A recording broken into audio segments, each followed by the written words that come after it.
Hi guys, welcome back for another week with me. As always, I look forward to meeting with you guys over video. So for today's video, I thought we could talk about gardening. So gardening obviously is wonderful, but June is especially a good month for gardening. It's actually chock full of lots of gardening related holidays, and it's beautiful outside. So hopefully this topic will encourage you guys to just get outside, and maybe if you're not into gardening, try something a little bit new. So let's talk about some of those June holidays. So June 6th is actually National Gardening Exercise Day. So gardening as an exercise is actually really good for you. So it's what they call low impact on your body.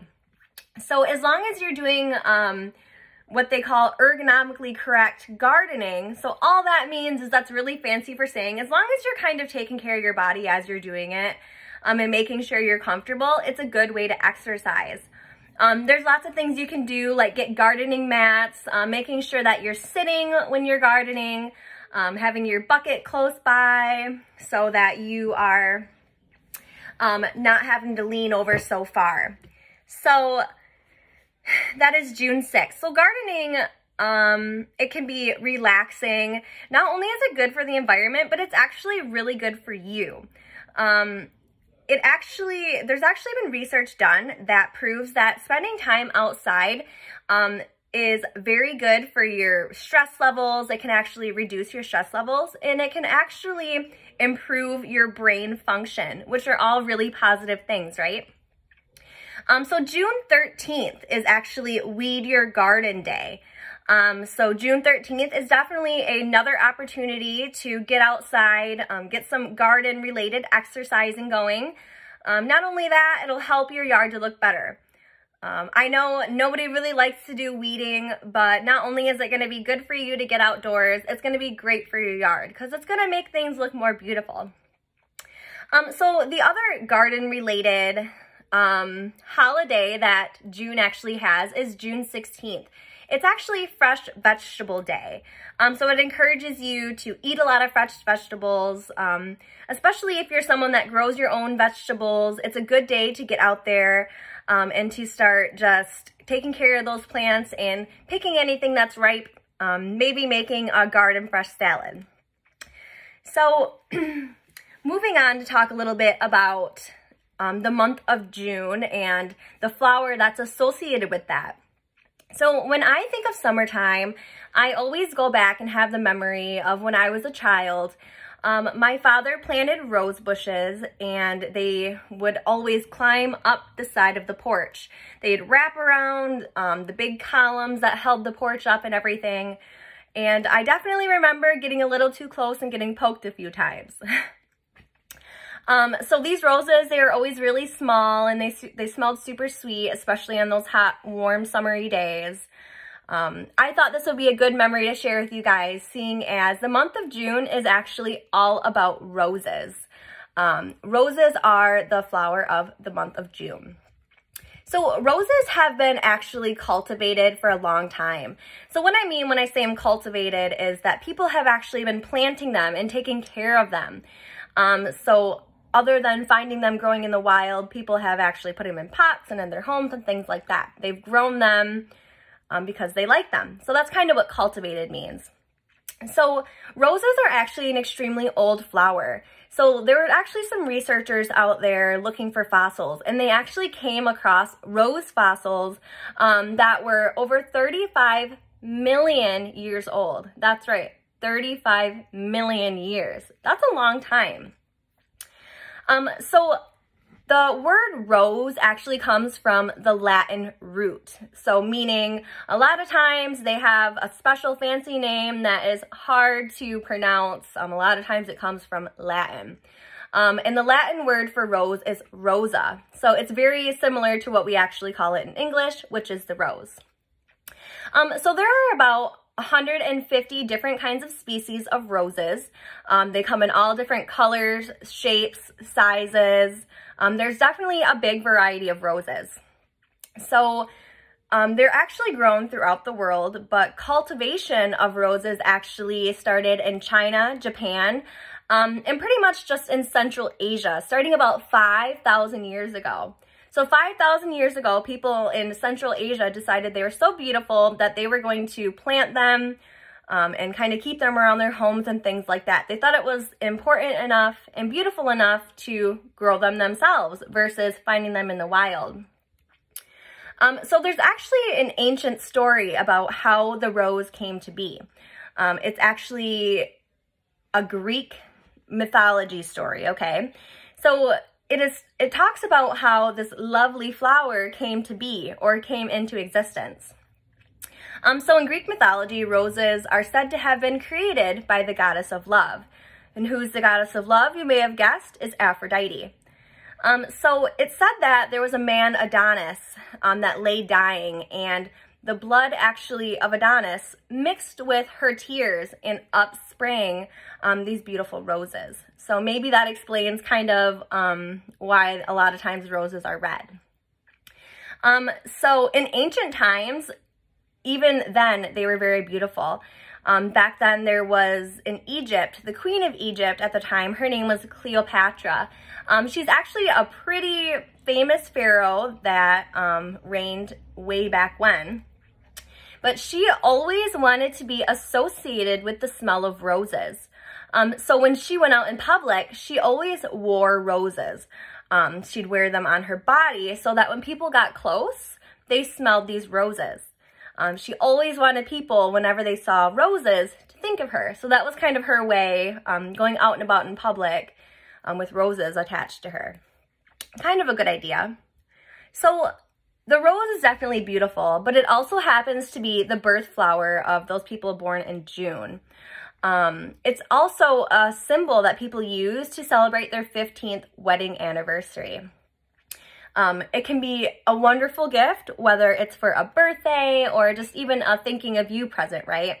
I think a lot of people have either gotten these for holidays or a I'm sorry or I'm thinking of you, right? Brought home by their husband. So no matter the time or place that you give a rose, they can actually be used to send messages. Depending on the flowers that you choose, by their colors and things like that, you can actually almost write a love story or just a story in general to the person that you're giving them to. So depending on its color, the rose can actually have different meanings. A lot of times with flowers, this is true. Different colors of flowers have different meanings. So red roses are pretty much the most famous color of roses. A lot of times when you get that deep red rose, you think of love, passion, romance, and things like that, right? Everything lovely and spicy. Whereas white roses, they stand for humility, purity, and innocence and new beginnings. A pink rose represents admiration, appreciation, and gratitude. It can actually also be a symbol of happiness. So a yellow rose symbolizes joy and friendship. A lot of times a yellow flower does symbolize those things. But the funny thing about roses is it has another extra meaning for the yellow rose. Yellow rose can actually convey jealousy. So definitely be careful when you're giving a friend a yellow rose. So there's also a lot of other colors as well, like orange. If you give an orange rose, it usually represents that you have desire for somebody, or maybe that you're really enthusiastic. So like I said, you can definitely put together a bouquet for somebody that you care about and tell a lovely story. And the best thing is you can give this person a bouquet of flowers in the midst of a crowd of people, and it's almost like you are sending them secret love messages. So that's kind of a cool thing as well. So roses have been actually known to be called the queen of flowers. So there's probably a reason that roses have inspired poets, songwriters, and even painters for centuries, right? We even go as far as naming women after flowers, like primrose or rose or daisy and things like that, right? They make very good gifts, and we really like them. So roses, they actually have some other uses other than becoming a wonderful lady's name. There actually are natural chemicals in roses. They can actually help reduce anxiety and even promote feeling more relaxed. So that makes sense, right? If it's going to bring your anxiety levels down, you'll probably feel a little bit more relaxed. So when you're looking for a good rose for eating, that's right, I said eating. Other than using it for stress levels and things, you can actually ingest them. I know that they will a lot of times make rose-petaled cosmetics, rose drinks, rose foods, and things like that. So if you're actually looking for roses to use in your cooking, here's a little tip. The ones that have the sweetest fragrance usually have the best flavor. So if you're ever out there looking for the right rose to eat, make sure you do your research first and make sure you're going to eat it in a safe way. But if you're doing some smelling, it's definitely the sweetest ones are going to taste the best. So before I leave you guys, I want to give you some advice on growing roses in particular.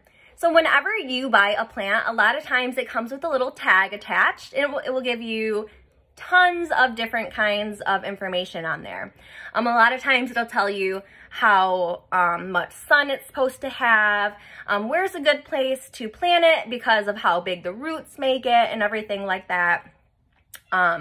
So if you ever have any questions about roses, there's tons of different things that you can find online as well.